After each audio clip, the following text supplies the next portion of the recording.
আল্লাহর ওলি ইব্রাহিম বিন আদহাম। যারা আল্লাহর ওলি হন তাদের মেধা শক্তি হিকমত এত বেশি থাকে।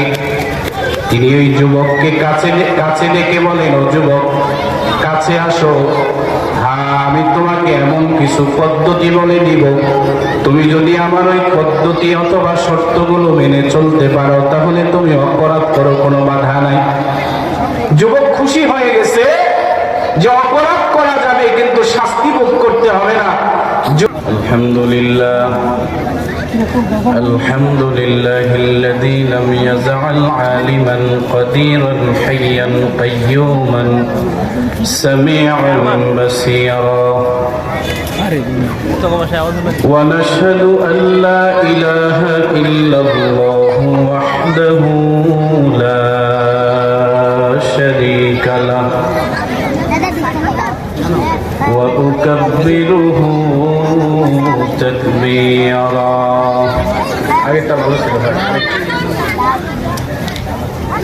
ونشهد أن سيدنا وسندنا وحبيبنا وطبيب ربنا وقلوبنا ومولانا محمد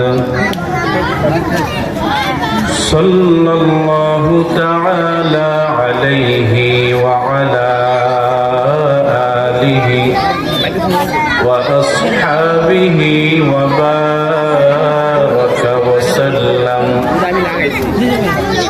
وبارك وسلم تسليما كثيرا كثيرا. أرسله بالحق بشيرا ونذيرا وداعيا إلى الله بإذنه وسراجا منيرا. أما بعد فأعوذ بالله من الشيطان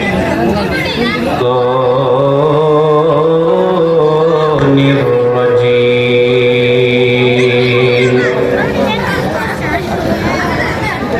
بسم الله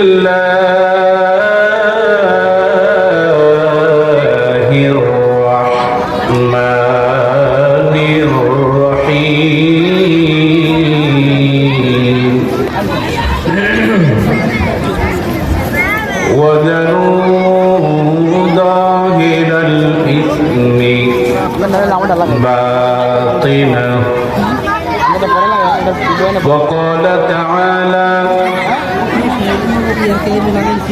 وإنك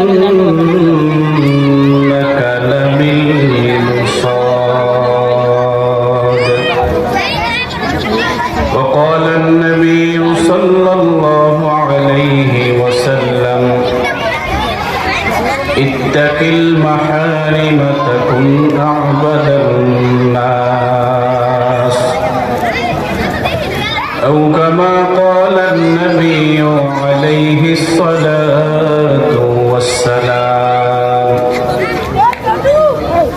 آمنت بالله صدق الله مولانا العظيم وصدق رسوله النبي الكريم ونحن على ذلك من الشاهدين والشاكرين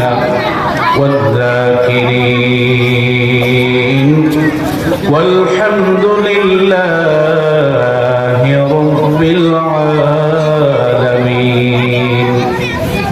اللهم صل على محمد وعلى آل محمد كما صليت على إبراهيم وعلى آل إبراهيم إنك حميد مجيد. اللهم بارك على محمد وعلى آل محمد كما باركت على إبراهيم وعلى آل إبراهيم إنك حميد مجيد الحمد لله জামিয়া হাফেজ ছাত্রদের সম্মাননা প্রদান উপলক্ষে আজকের এই মহতী জলসা উপস্থিত হযরত উলামায়ে কেরাম, দিন দরদি মুসলিম ভাই বোনেরা, আল্লাহ রাব্বুল আলামিনের দরবারে অসংখ্য অগণিত শুকরিয়া যে মহান আল্লাহ রাব্বুল আলামিন আমাদেরকে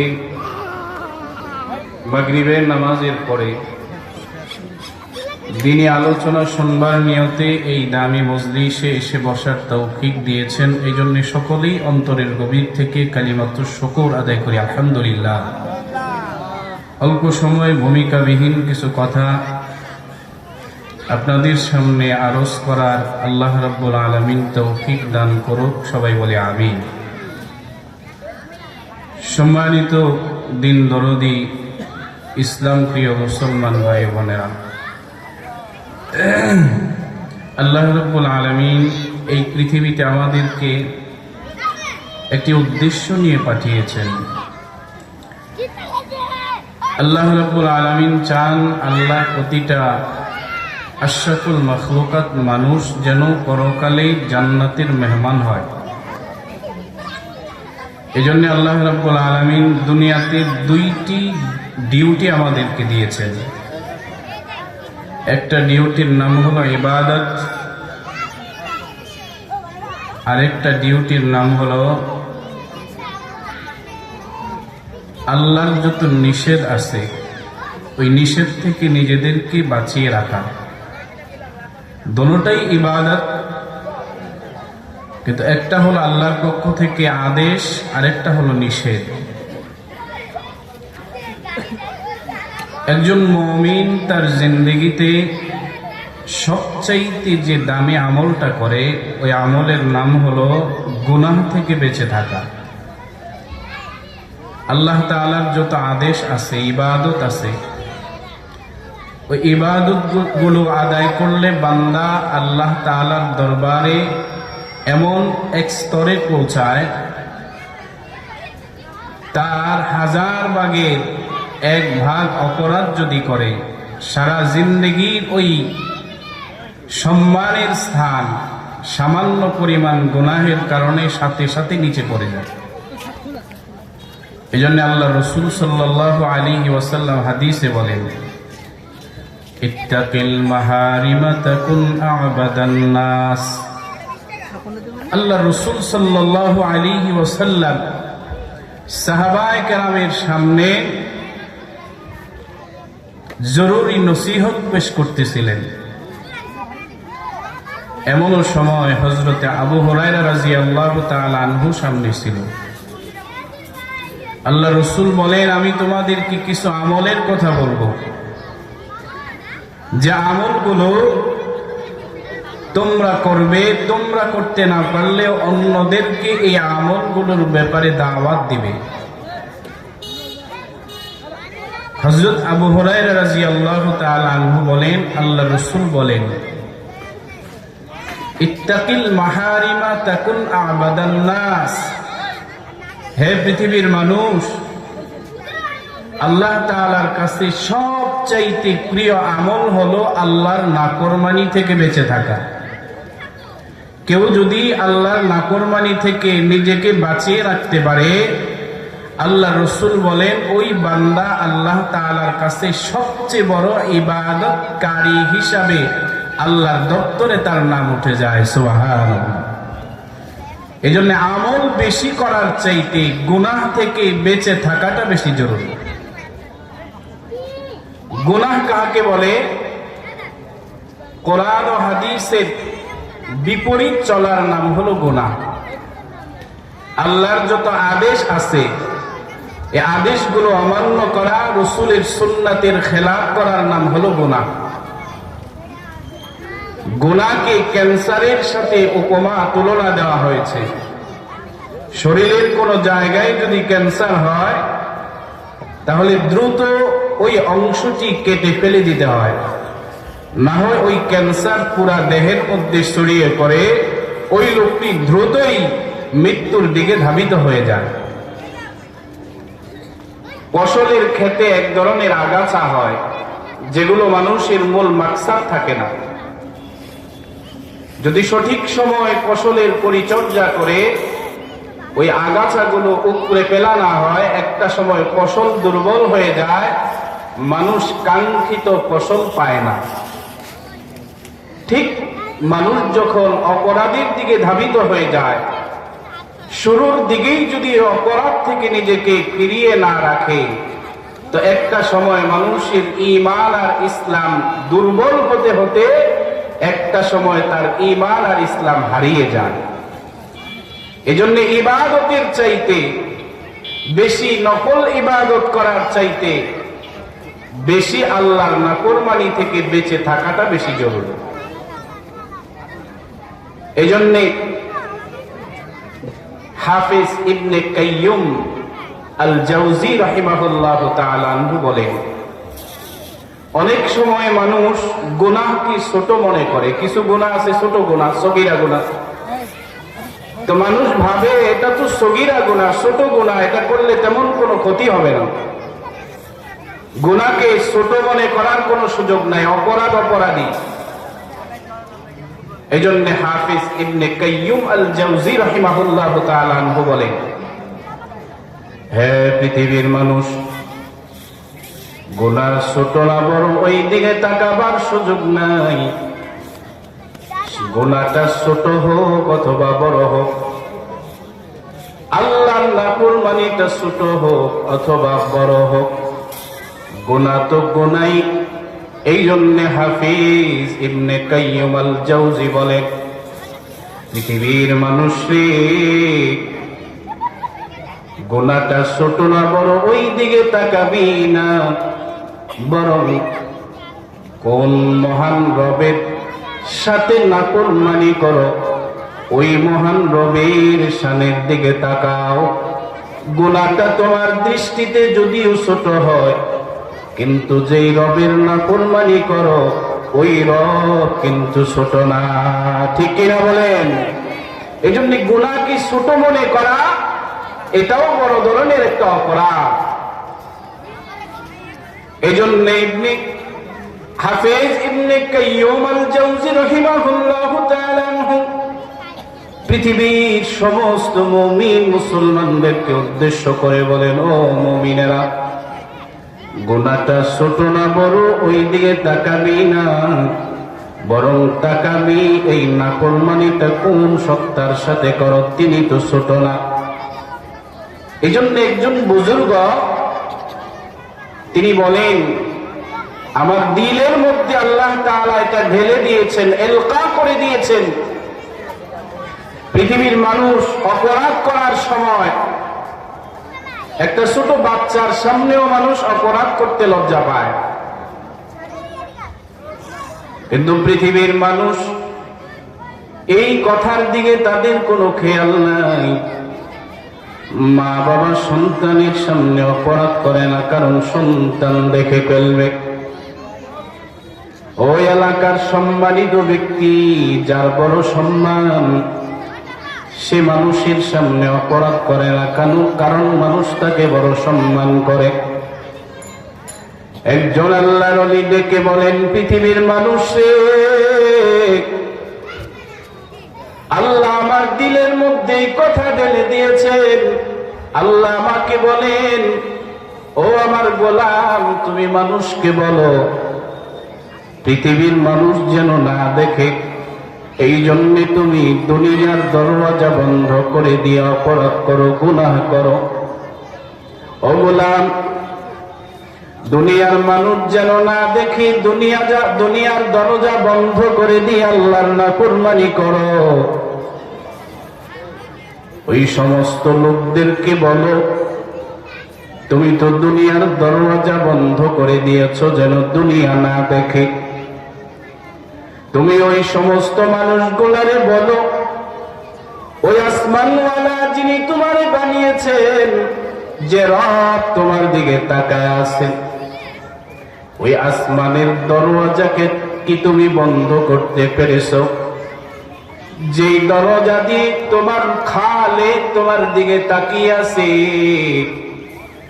নাকি তুমি দুনিয়ার মানুষের চাইতেও তোমার রবকে দুর্বল মনে করো?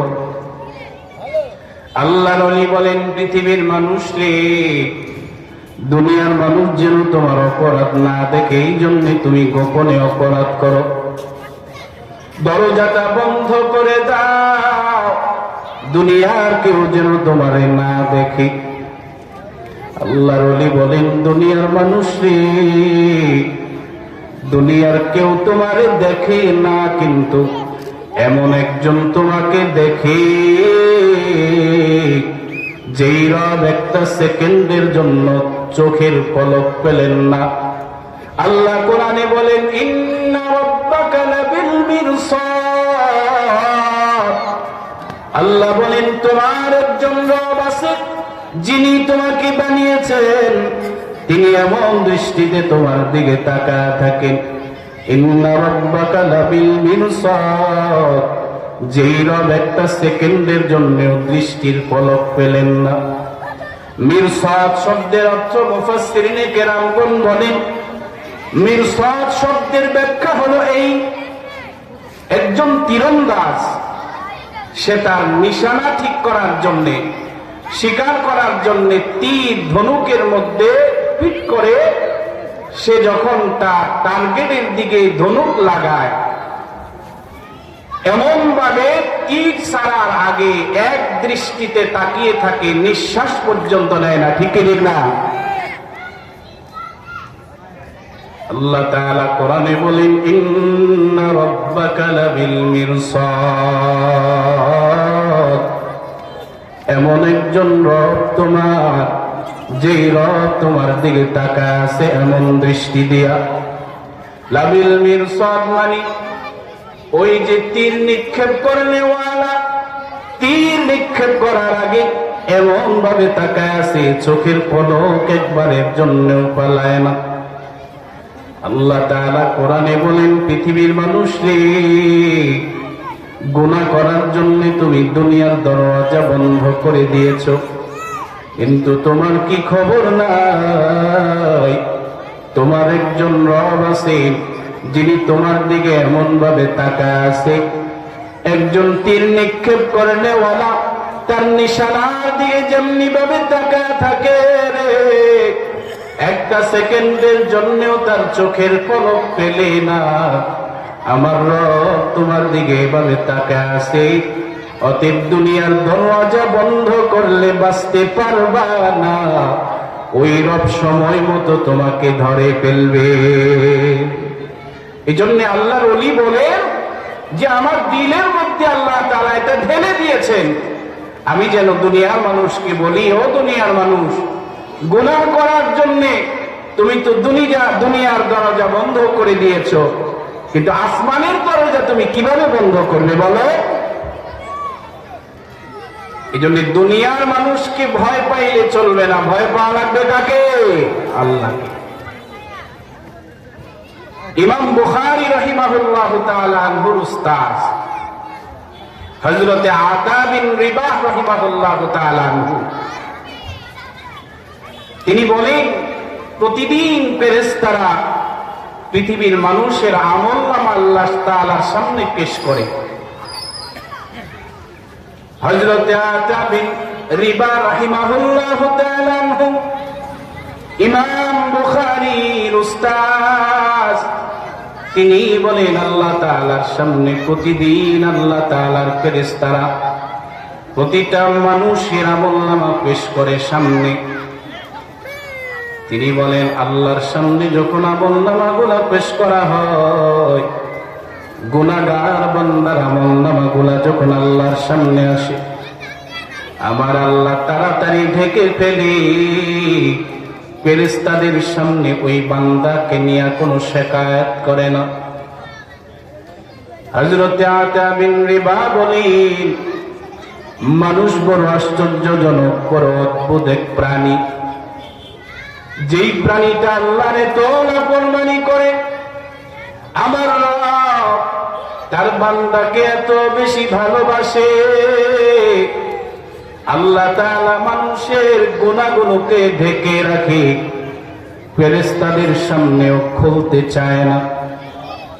হযরতে আতা ইবনে রিবা বলেন, দুনিয়ার মানুষ দুনিয়ায় যদি সামান্য পেরেশানিতে পড়ে যায়, রিজিকের পেরেশানি, কষ্টের পেরেশানিতে, বিপদের পেরেশানিতে যদি পড়ে, হযরতে আতা ইবনে রিবা বলেন, পৃথিবীর মানুষরে বড় আশ্চর্য ব্যাপার হলো, ওই মানুষটাই আল্লাহর শিকায়ত করতে দেরি করে না, আল্লাহর বিরুদ্ধে অভিযোগ করতে দেরি করে না। কিন্তু আমার রব ওই বান্দার গুনাহগুলো ফেরেশতাদের সামনেও প্রকাশ করে না, ঢেকে রাখে। এমন একজন মায়ার রব আমাদের। এজন্য ওই রবকে আগে ভয় পাওয়া লাগবে। ওই রবের দরওয়াজা বন্ধ না করে দুনিয়ার মানুষের দরওয়াজা বন্ধ করে কোনো লাভ নাই। আমাদের এই ভারত উপমহাদেশের একজন প্রখ্যাত আলেমে দ্বীন, গবেষক আল্লামা তাকি উসমানী দামাত বারাকাতুহু, উনি একবার রাষ্ট্রীয় সফরে উন্নত বিশ্বের কোন এক দেশে গিয়েছেন। উনি ওনার কিতাবে লিখেন, ওখানে সফরে যাওয়ার পর রাষ্ট্রীয়ভাবে আমাকে এক জায়গায় নেওয়া হলো, আমাকে রাষ্ট্রীয় সম্মাননা দিয়ে একটা জাদুঘরে নেওয়া হলো। আমি ওখানে গিয়ে দেখি দামি দামি কত বস্তু সাজিয়ে রাখা হয়েছে। মানুষগুলা ওই জিনিসগুলো দেখতেছে, কিন্তু আশ্চর্যের বিষয় হলো কোনো মানুষ হাত দিয়া ওই বস্তুগুলাকে স্পর্শ করে না। আবার কোনো পাহারাদারও নাই যারা বাধা দিবে। আমি আশ্চর্য হলাম। হঠাৎ করে তাকায় দেখি এক জায়গায়, একটা জায়গায় লেখা আছে, ওই জায়গায় লেখা আছে ইংলিশে, এ মানুষ যারা এখানে প্রবেশ করেছো, এখানে প্রতিটা মানুষের গতিবিধি সিসিটিভির মাধ্যমে পর্যবেক্ষণ করা হচ্ছে। আল্লামা তাকি উসমানী বলেন, আমি ওই লেখাটা দেখে বুঝলাম মানুষগুলা কেন এখানে সারিবদ্ধভাবে এমন ভাবে এই দামি দামি বস্তুগুলো দেখতেছে, কিন্তু কেউ হাতও দেয় না। ওই যে লেখা আছে সিসি ক্যামেরা দ্বারা পুরা এলাকা নিয়ন্ত্রিত, তোমার গতিবিধি পর্যবেক্ষণ হচ্ছে। আল্লামা তাকি উসমানী বলেন, সাথে সাথে আমার কোরআনের ওই শব্দগুলো মনে হয়ে গেল, হায় রে, আমার রব আল্লাহ তো কোরআনে এই কথাগুলোই বলেছেন, ওয়াল্লাহু সামিউন বাসীর। পৃথিবীর মানুষে আমি আল্লাহ এমন একজন সত্তা, আমি এমন ভাবে তোদের দিকে তাকায় থাকি, আমার মতো চোখের শক্তিওয়ালা, পাওয়ারওয়ালা আর কেউ নাই। আমি এমন ভাবে তোদেরকে দেখি, আমার মতো দেখার মতো শক্তিওয়ালা আর কেউ নাই। আমি এমন ভাবে শুনি রে, পাথরের ভিতরে কি আছে ওটাও আমি আল্লাহ জানি, দুনিয়ার কেউ জানে না। সাত আসমানের নিচে কি আছে এটা আমি আল্লাহ জানি। সারা পৃথিবীটা আমি আল্লাহর কুদরতি হাতের তালুতে। এই জন্য আল্লামা তাকি উসমানী বলেন, আমারও বুঝে এসে গেছে মানুষগুলা কেন এখানে উল্টা পাল্টা করে না, কারণ সিসি ক্যামেরা দিয়া পর্যবেক্ষণ করে। পৃথিবীর মানুষরে আল্লাহ তাআলা ও তার কুদরতি সিসি ক্যামেরা দিয়া সবকিছু দেখে। দুনিয়ার মানুষকে লুকায়া অপরাধ করা যায়, কিন্তু আমার রবকে গোপন করে অপরাধ করার কোনো সুযোগ নাই, ঠিক না? এই জন্য অপরাধ করতে হবে, আল্লাহকে ভয় পেতে হবে। আল্লাহ দেখেন, এই ভয় দিলের মধ্যে সৃষ্টি করতে হবে। এই গুণ যদি আমাদের দিলের মধ্যে না আসে, তাহলে মানুষ অপরাধ থেকে বাঁচা সম্ভব হবে না। গবেষণায় বের হয়েছে মানুষ কখন অপরাধের দিকে ধাবিত হয়, কতগুলো অবস্থা আছে, ওই অবস্থাগুলোর সম্মুখীন যখন মানুষ হয় তখনই মানুষ গুনাহের দিকে ধাবিত হয়। সংক্ষেপে বলছি, তার ভিতরে এক নাম্বার হলো মানুষ যখন একা থাকে, কেউ নাই তার চতুর্পাশে, তখন মানুষ মনে করে এখন অপরাধ করা যায়, কারণ এখন অপরাধ করলে কেউ দেখবে না। হযরতে ইব্রাহিম বিন আদহাম রাহিমাহুল্লাহু তাআলা আনহু একজন বুজুর্গ ছিলেন। ওনার কাছে এক যুবক এসে বলেন, হযরত, অপরাধ তো হয়ে যায়, বাঁচতে চাই কিন্তু পারি না, আবার করেও ফেলি, ভয়ও লাগে, এমন কি কোনো পদ্ধতি আছে যে অপরাধ করব কিন্তু শাস্তি হবে না? এই কথা যদি আমাদের মতো আলেমদের কাছে এসে কোনো যুবক বলতো, আমরা ধমক দিয়ে তাড়িয়ে দিতাম। কিন্তু আল্লাহর ওলি ইব্রাহিম বিন আদহাম, যারা আল্লাহর ওলি হন তাদের মেধা শক্তি হিকমত এত বেশি থাকে, তিনি ওই যুবককে কাছে ডেকে বলেন, ও যুবক, কাছে আসো, হ্যাঁ আমি তোমাকে এমন কিছু পদ্ধতি বলে দিব, তুমি যদি আমার ওই পদ্ধতি অথবা শর্তগুলো মেনে চলতে পারো তাহলে তুমি অপরাধ করো, কোনো বাধা নাই। যুবক খুশি হয়ে গেছে যে অপরাধ করা যাবে কিন্তু শাস্তি ভোগ করতে হবে না। যুবক আগ্রহ করে ইব্রাহিম বিন আদহাম থেকে কথা শুনতেছে। পৃথিবীর প্রতিটা যুবককে এই মাইকের আওয়াজ যে পর্যন্ত যাবে, সমস্ত যুবক ভাই, মধ্যবয়সী বৃদ্ধ বাবাজি, মা বোনেরা যারাই শুনতেছেন, কথাগুলো একটু দিলের কান দিয়া শুনবেন। ইব্রাহিম বিন আদহাম একজন আল্লাহর ওলি, তিনি কিভাবে হিকমতের সাথে নসিহত করতেছেন। যুবক বলে, আল্লাহর ওলি, অপরাধ করা যাবে আবার শাস্তিও ভোগ করতে হবে না, এমন কোন রাস্তা আছে নাকি? ইব্রাহিম বিন আদহাম বলেন, যুবক রে, আমি তোমাকে এমন কতগুলো শর্ত দিব, এই শর্তগুলো যদি তুমি মেনে চলতে পারো তাহলে তুমি অপরাধ করো, তোমাকে দুনিয়ার কেউ বাধা দিবে না। ইব্রাহিম বিন আদহাম বলেন, ও যুবক, এই জমিন তো আল্লাহ, এই জমিন আল্লাহ বানিয়েছেন তার গোলামদের জন্য। আল্লাহর বিধান হলো এই দুনিয়ার জমিন ব্যবহার করবি, আমি আল্লাহ বাধা দিব না, তবে সাবধান, এই জমিন, আমি আল্লাহর জমিন ব্যবহার করে আমি আল্লাহর জমিনে আমি আল্লাহর সাথে গাদ্দারি করবি না, আমি আল্লাহ তাআলার সাথে নাফরমানি করবি না। ইব্রাহিম বিন আদহাম বলে, যুবক রে, তুমি অপরাধ করো, তবে শর্ত হলো এই জমিনটা তো আল্লাহ, অতএব আল্লাহর হুকুম হলো আল্লাহর জমিনে থাকতে হলে হুকুম মানতে হবে কার? জোরে বলেন, হুকুম মানতে হবে কার? আল্লাহর জমিনে থাকতে হলে আল্লাহর হুকুম মানতে হবে। এই যুবক, তুমি যদি অপরাধ করতেই চাও, অপরাধ করো, তবে শর্ত হলো জমিনটা যেহেতু তোমার না, জমিনের মালিক যেহেতু তুমি না, যুবক রে, তুমি অপরাধ করো, শর্ত হলো এই আল্লাহর জমিনটা ছেড়ে দাও, আল্লাহর জমিনটা ছেড়ে দিয়ে তুমি অন্যত্র চলে যাও, এমন এক জায়গায় গিয়ে অপরাধ করো যেটা আল্লাহর জমিন না, আল্লাহর জায়গা না, যেহেতু তুমি আল্লাহর আদেশ মানতেছো না, সেহেতু এই আল্লাহর জমিনে থাকার অধিকারও তোমার নাই।